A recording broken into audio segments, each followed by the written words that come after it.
inside of Pizza Man Pub on 50 Oswego Street in Baldwinsville, New York for this Wake Up Call with Dan Tortora special. On-site on location. You know Wake Up Call is every Monday through Friday from 9 a.m. to 11 a.m. Eastern Time, and we are here once a month and celebrate our Baldwinsville Bees all throughout the year. So this has been your Baldwinsville Bees Boys Soccer Spotlight, and we have head coach Tim Scheemaker here and myself, Dan Tortora, to bring you through the rest of this. We got a nice red light here for the Bees on the screen, so can you give Coach a round of applause, please?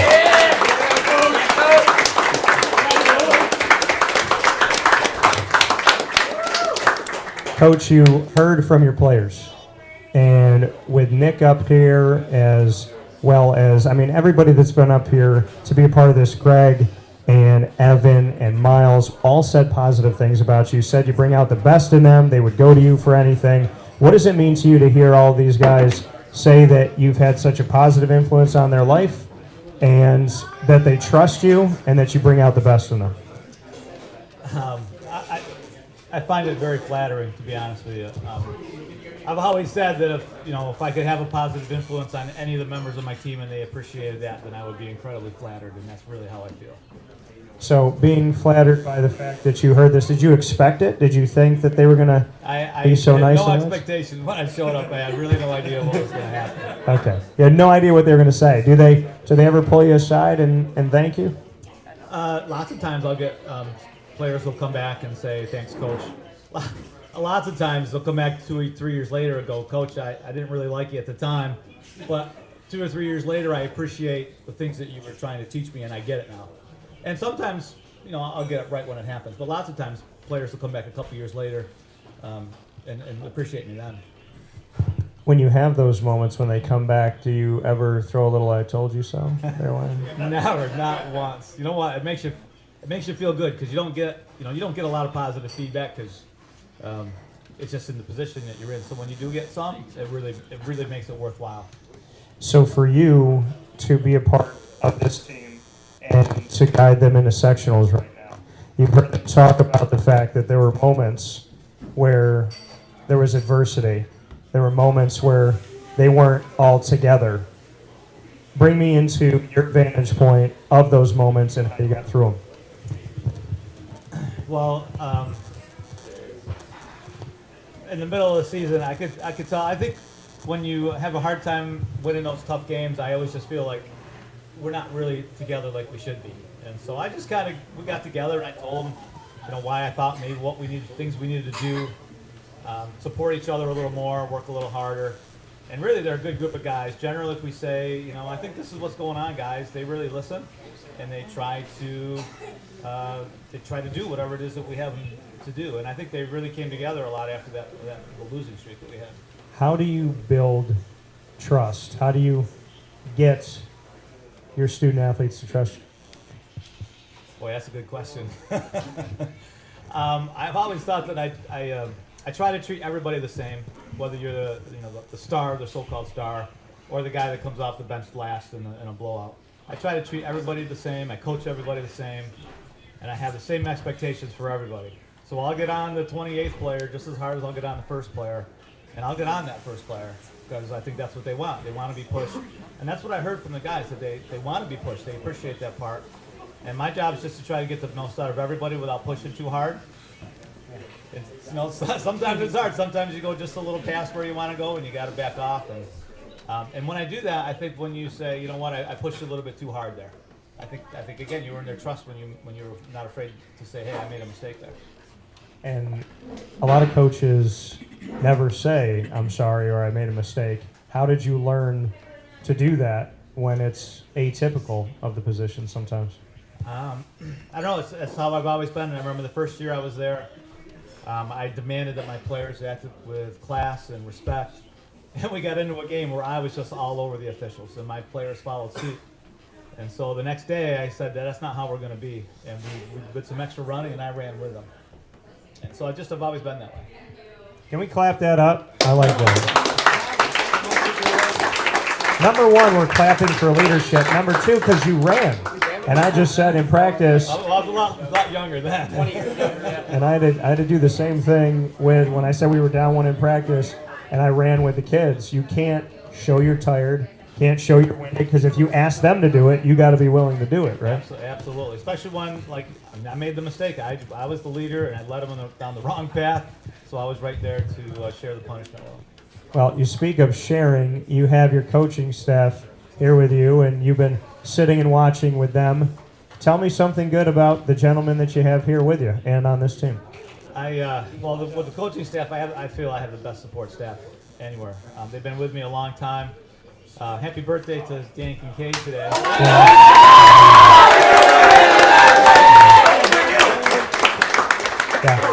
I do want to share, though, happy birthday, of course, October 17th. I'm October 21st, so we're bookending this week as the October baby, so it's a good thing. I'm on the 31st. So. You're the 31st? All right.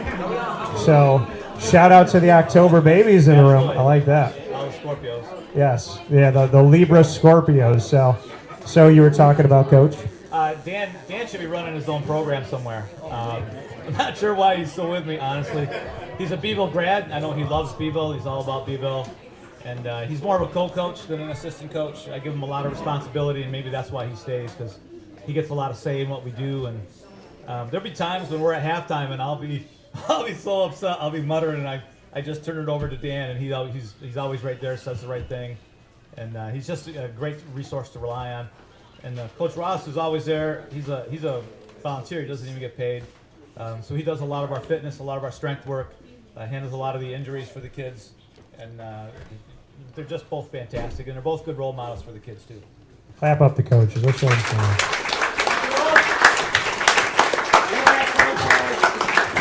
So we're heading into sectionals.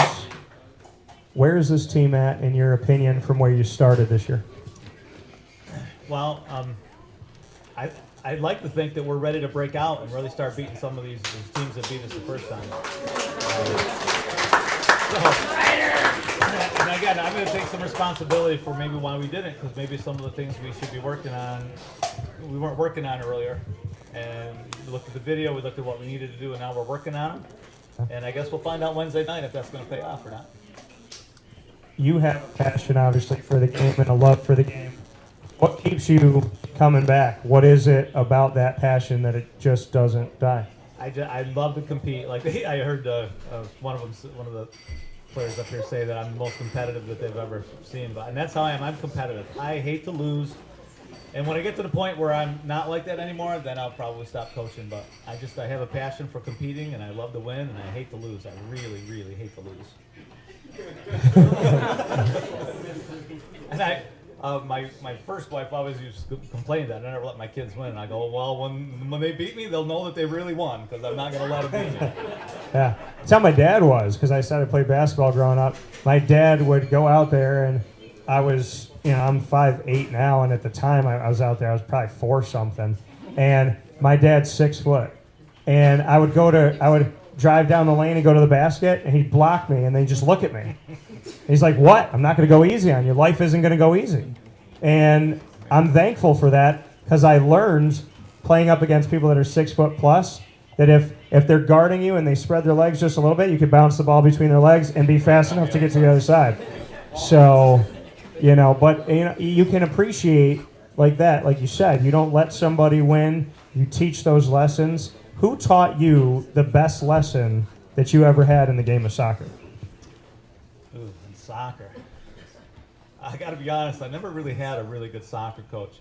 The coach with me who stood out the most was my freshman baseball coach, Joe Peluso, who was a local guy.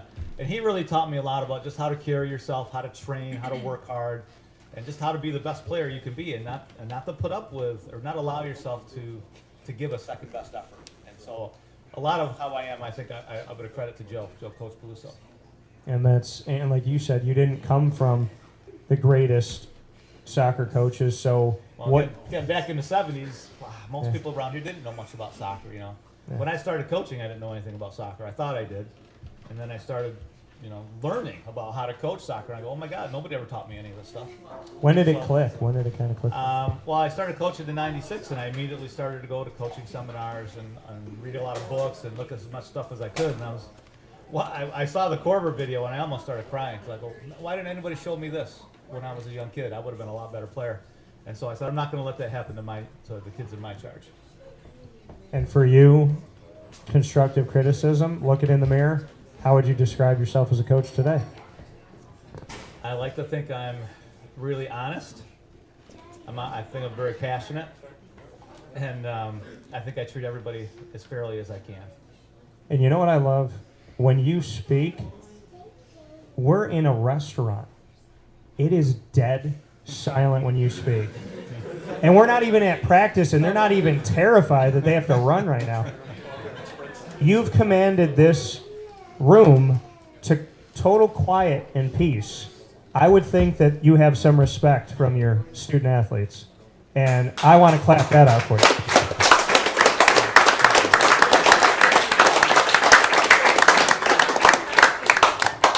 So that being said, let's jump into rapid fire. Okay. Remember that I complimented you before you put me on the hot seat.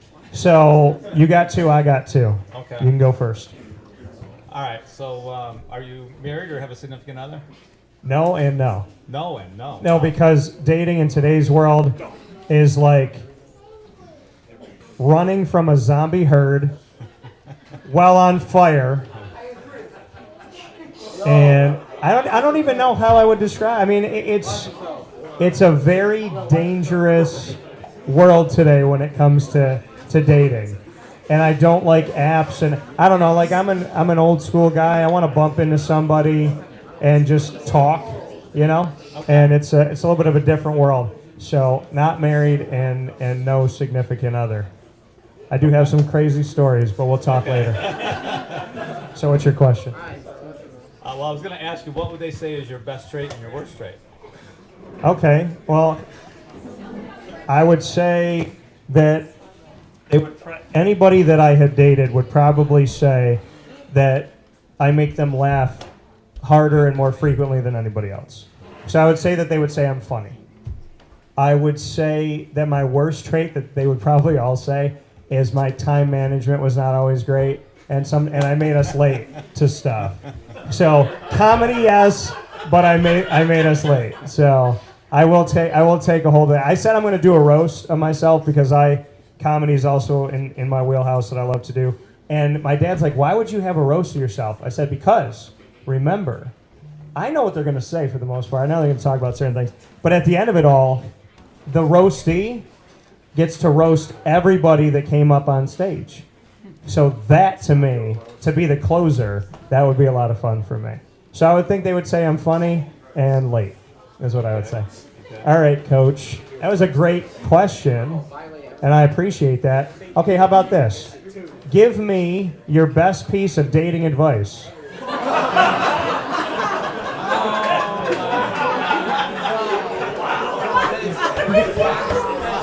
I am not the guy to ask for dating advice. Holy cow. Give me something. Wear clean underwear.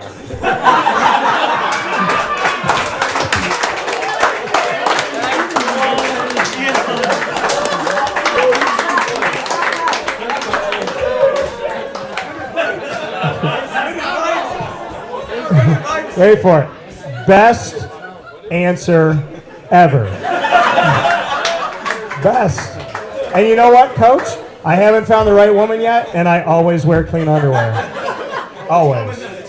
All right, someday. All right, what's your last one for me? Actually, no, I have one for. Go ahead. You got one more for me. Go ahead.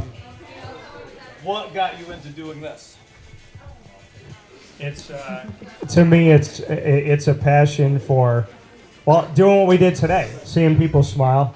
I love bringing people together. When I got into this, I love being a storyteller, and I wear it on my ring from Marywood. I have a feather pen on here. So whether I'm writing a song, screenwriting, sportscasting, comedy, anything, I'm always writing a story, and I feel compelled when writing a story to tell the truth, to care about the people that are a part of the story, to have a positive message, to have something we can learn from, and to hopefully bring people together. So I got in this for wanting to tell a story and wanting to make my world a small place in a great way.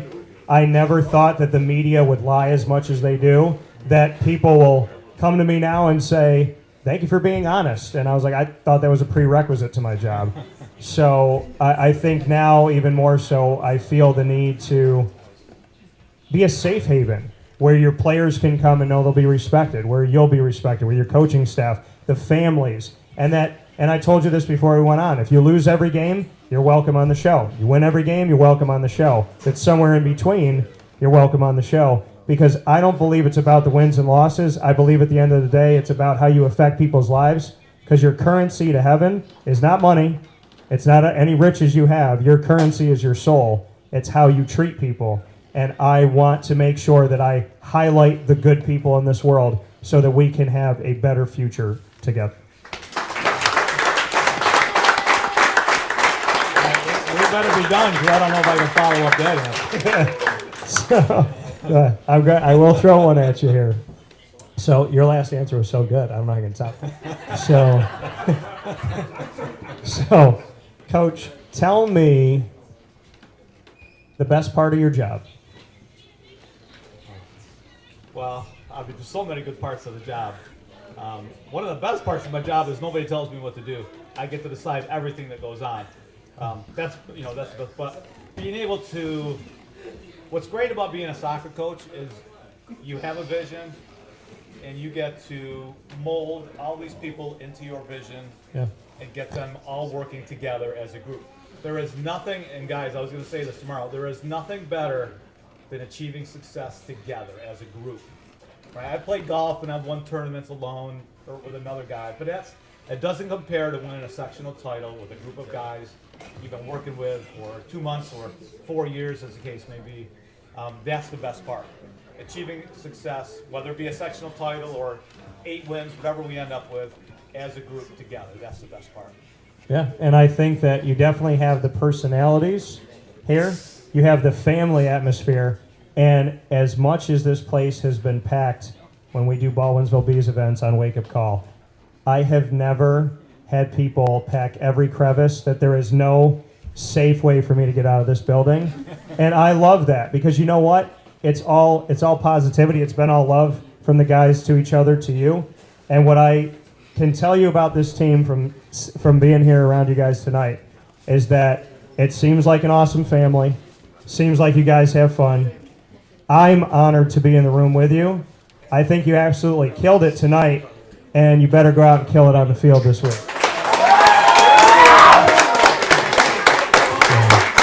So, for Coach Scheemaker, for myself, Dan Tortora, Baldwinsville Bees boys soccer special here. Baldwinsville is here with us all year long, and Wake Up Call is Monday through Friday from 9 a.m. to 11 a.m. Eastern Time. We appreciate you being here on YouTube and Facebook.com/WakeUpCallDT, and at Pizza Man on 50 Oswego Street in Baldwinsville. Happy birthday, Coach. And let's go Bees, right?